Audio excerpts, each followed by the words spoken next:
E ainda no programa de hoje vamos falar sobre alimentação saudável e como podemos ter uma alimentação de forma barata, muito mais eficaz nutricionalmente, e para isso chamamos a especialista em emagrecimento, doutora Juliana Pacheco. Olá, bem-vindo ao Life Show. Vocês já ouviram aquele ditado que diz "Nós somos o que comemos"? Hoje vamos falar um pouquinho disso com a doutora Juliana, não é isso?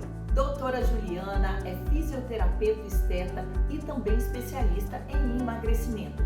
Tem uma clínica com vários equipamentos, mas ela vai falar de um assunto muito simples e muito importante, sobre alimentação. Não é, doutora Juliana? Então, Catarina, é verdade. E existe um mito que as pessoas falam de dificuldade de emagrecer por conta de recursos para comprar alimentos. E os alimentos melhores que nós temos disponíveis nos mercados são os alimentos mais baratos, os mais simples, porque a natureza ela já nos oferece toda a nutrição, toda a vitamina que a gente necessita para ter uma boa alimentação.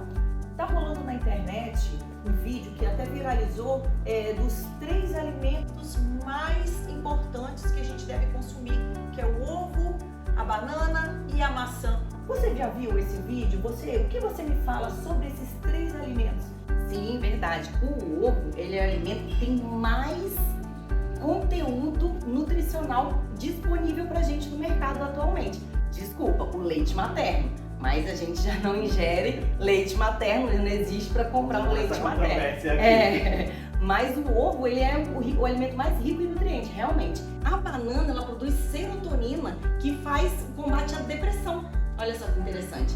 E a maçã, ela é o único elemento disponível que diminui a quantidade de colesterol e triglicerídeos, também disponível pra gente em qualquer supermercado e um custo muito baixo. Entendi. Então, muitas vezes, esses alimentos, eles também servem de remédio pra gente. A gente gasta tanto dinheiro com remédio e, na verdade, a cura talvez esteja em alimentos até simples, né?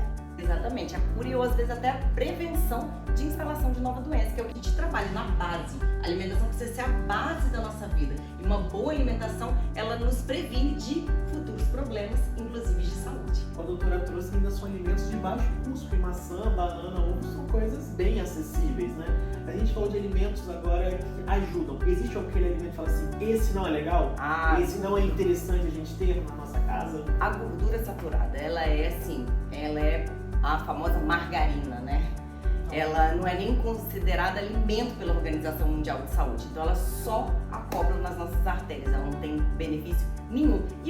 E o açúcar branco ele só sobrecarrega o nosso organismo para poder eliminar, ele não tem potencial nutricional nenhum. O que nós podemos usar em casa para trocar então a margarina ou açúcar branco? Não. Existe um vídeo, doutor Rodrigo, que está viralizando também na internet, falando a respeito do que é melhor consumir, margarina ou manteiga. Porque eles falam que a manteiga é muito calórico, mas a manteiga é natural. A manteiga é uma gordura natural. Então, lógico, gente, tudo com medidas. Tudo com medida. Então, muito melhor você substituir, falando de saúde, a margarina pela manteiga, com certeza. Porque a manteiga vem do leite, vem, né, de um... Então, vamos ver se eu entendi. A margarina, ela não é digerida pelo organismo, então ela é um material plástico. Isso, com certeza. E ela só serve para acumular nas nossas artérias e dar problema vascular, infarto, esses problemas de coração, é isso? Isso, exatamente.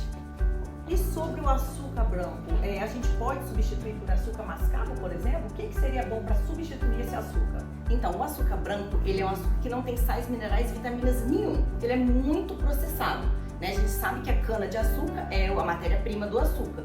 Então, até ele chegar no açúcar branco, ele sofreu várias perdas de sais minerais e vitaminas. Já a rapadura, o açúcar mascavo, ele tem a mesma quantidade de caloria do açúcar branco, porém agrega sais minerais, agrega algumas vitaminas. Então, se for substituir, melhor que seja um açúcar mais de base. Então, quanto mais escuro e grosseiro é esse açúcar, mais propriedades da cana ele vai ter. Entendi. Há muitos anos eu já não consumo açúcar branco, né? E o que me fez convencer foi a glicação. Depois dos 40, acontece um envelhecimento e a gente fica morrendo de medo da glicação. Então eu não consumo mais açúcar branco. Excelente, muito bom. Tá, mas o que é essa glicação? Eu não conheço. Pode falar um pouquinho, doutora? Então, o açúcar branco ele interfere diretamente na síntese do colágeno. Ele não permite que o colágeno se forme. E além dele não permitir que o colágeno se forme, ele degrada as fibras de colágeno que já existem. E o déficit de colágeno, a gente sabe que começa a partir dos 19 anos. Já tem estudos recentes. A partir dos 19 anos, a gente já começa a ter um decréscimo de colágeno. Então, pensa, se a gente ainda coloca açúcar branco que impede isso... Uma quebra, acabou o nosso colágeno. Olha, resumindo, o açúcar envolve o colágeno e quebra ele, então você envelhece mais cedo. Gente, toda vez que você for sacar de um bombom, de uma bala, de um picolé, você pensa que você pode estar envelhecendo com essa atitude, viu? Então lembra, não adianta você ficar repondo colágeno e tá enchendo o café de açúcar. Exatamente, exatamente. Então, entrevistamos hoje a doutora Juliana do Prado Pacheco, especialista em emagrecimento, e ela contribuiu bastante falando sobre alimentação. Muito obrigada, doutora Juliana. Seja sempre muito bem-vinda ao nosso live show. Obrigada. Obrigado, doutora. E gente, eu vou sair e vou comer minha maçãzinha agora. Isso aí, sem açúcar. É. Nada de açúcar, gente. Tchau, tchau.